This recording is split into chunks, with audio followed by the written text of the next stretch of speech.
Hey guys, another daily update on the Forex CA. Currently, right now, it's made $66, basically hands-free, not doing anything.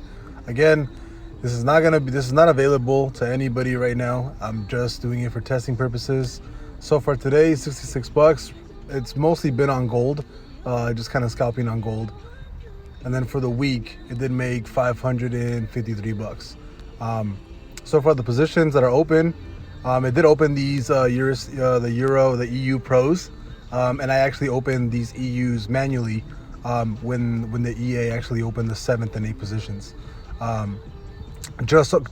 Usually 7th and 8th is the highest stack that it makes.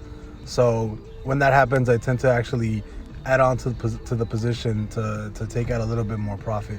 NU have about 5-6 positions open, I think, and then currently writing out some silvers at a 5 stack, and then it's kind of hedging on 2 buys. So I'll see you guys later.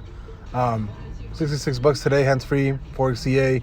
I'll keep updating you guys as much as I can, and I'll also release TA on how to do TA on what's it called, on Forex. It's basically the same thing as stocks, a little bit different, a little bit more modified, but I'll talk about that later. See you guys later. Bye.